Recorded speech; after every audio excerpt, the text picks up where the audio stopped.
Hello, happiness abounders, and welcome back. Today I'm excited to kick off a new theme week all about managing your energy. Now, I know that a lot of us think that we should be managing our time, but I believe we should be managing our energy, because if we can manage our energy in bursts, we can get a lot more done in a shorter amount of time. But if we're not managing our energy, time management doesn't really mean anything. And it doesn't. If I'm managing my time and I say, okay, I have this to do, this to do, this to do, and I have 2 hours to do each of them, and I haven't been eating or drinking, and so now I'm getting a headache, or I didn't sleep well, and whatever it is, my energy is dropping. So my ability to finish those things in the time frame in the checklist that I had outlined feels nearly impossible. So chances are I'll only get like 1 or 1.5 of the 3 done. That's because I'm not managing my energy, I was trying to manage my time. So I think this is a very interesting concept to discuss throughout the entire week. And today I want to talk about managing your energy over time. I think that we can do quick bursts, whether you're a coffee drinker or not. It's, that quick burst of I'm going to be doing this today and I need to get it done by this time and going really hard. That is a way of managing our energy, but it is not sustainable. I'll say that again. It is not sustainable to manage your energy in quick bursts, thinking, okay, I'm just going to get this done, and then when it's done, you crash. Now, managing your energy is not drinking caffeine or like coffee, energy drinks, anything that's a quick boost up, because what that's doing is the same thing. It's giving you a quick boost to get something done very quickly, but then when it comes to the time it's finished or when that wears off, you crash hard. So how do we manage our energy over time? That means that we have to start evaluating our energy first and foremost. We have to look and see how we are feeling and if we have the energy to do things. Because if we don't, then we need to make some changes. I'm going to use an example of my own life, big surprise, and share what a typical Saturday or Sunday looks like for me. Those are my days where I have to manage my energy the most, because I'm not in a space like at work where there's meetings that are dictated and a couple of other things and designated lunch times. It's all up to me, right? So I have to-do lists and I'm like, okay, I'm going to be doing this, this, and this today or this weekend. And what I find is that when I'm trying to manage my own energy, I usually end up taking about a 40-minute to an hour-and-a-half nap somewhere in the middle of the day. Usually waking up at about 5 a.m., getting a whole bunch of stuff done, and then anywhere between 9 and 11, I'm like, yeah, I think I could really go for a nap right now. And then I take a nap, and then I get up and I do a couple more things, and I'm making sure I'm eating and drinking water, and I do a couple of more things, and then about 3 or 4 o'clock, I'm like, you know what, I could take a nap again. And I go and I take a nap, and then I come back and I do my last couple of things for the day, settle in for an easy night, and then go to bed. Now, it may seem really weird that I'm taking 2 naps on a Saturday or on a Sunday, but that's what I need to do to manage my energy. That's what I need to do so I can get back into finishing the things I need to finish, back into the quote-unquote time management aspect.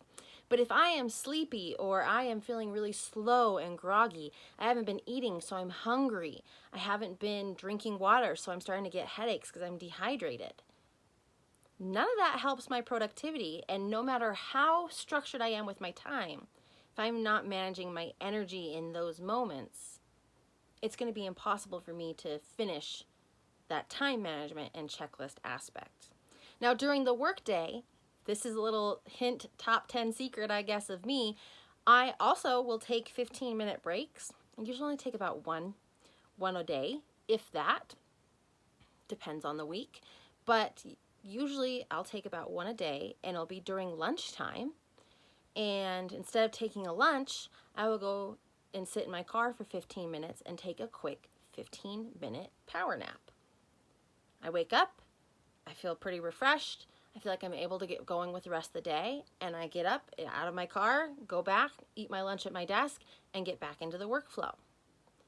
Those are small little things we can do to manage our energy.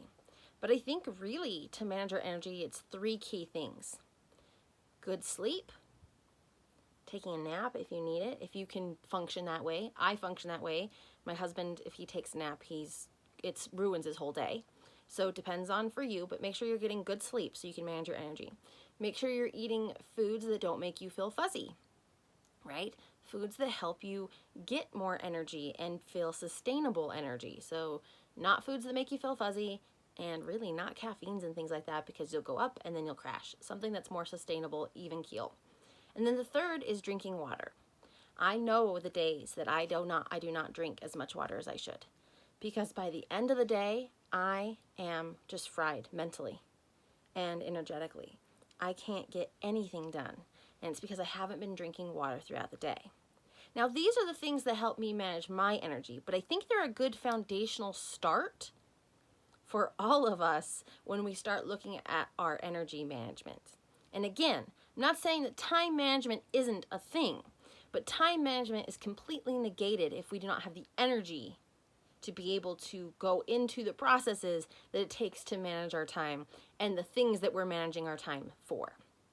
So I'm going to leave you with that today, talking about managing our energy over time, whether it's in the day space or a week or a month. It all starts with those three foundational elements: water, sleep, and food. Maslow's hierarchy of needs, bottom three of that foundational element. Interesting, right? It's an interesting piece of managing your energy. And you may be wondering, how does this relate to happiness?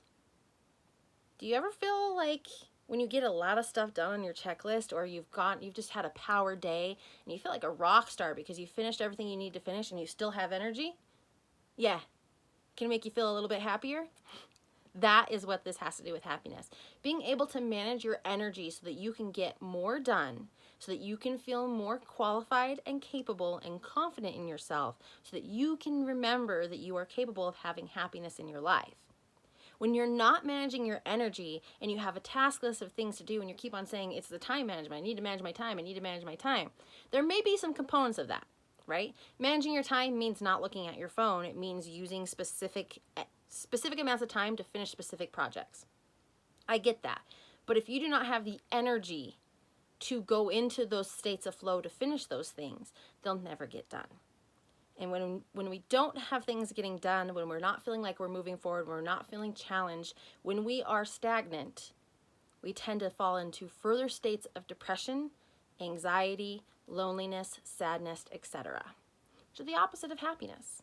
So take a look at how you manage your energy throughout the day. Take a look at how you are prioritizing those top three, right? Again, that is drinking water, eating food that does not make you feel fuzzy or crash, and sleeping well, right? And taking power naps or things like that if you need it, right? Doesn't need a time frame. I'm not going and taking naps all day at work.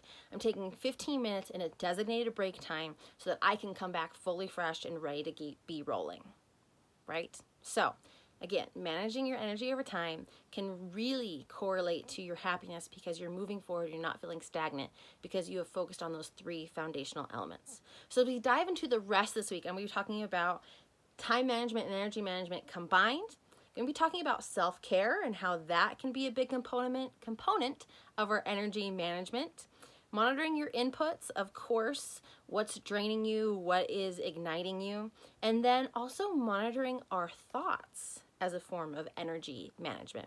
So stay tuned throughout the rest of this week, and if you like this episode, be sure to rate, review, and subscribe on your listening platform of choice. Leaving a rating and review on iTunes and or on Facebook is usually the fastest way that other people can find the podcast and really join our happiness community and really improve their lives. So if this episode or any other episodes have helped you, please let me know by rating, reviewing, and subscribing on iTunes or Apple Podcasts, I guess is what it's called now, and or Facebook. You can find links to those by searching Happiness Abound on either of those, or you can go directly to facebook.com/happinessaboundblog. You can find links to where the podcast is found at happinessabound.com, or you can send me a DM and ask questions about today's episode at Instagram, happiness_abound. So I hope to hear from you soon. Again, rate, review, and subscribe on your listening platform of choice. Manage your energy, watch those three foundational elements, and above everything else, remember, you are capable of happiness abound.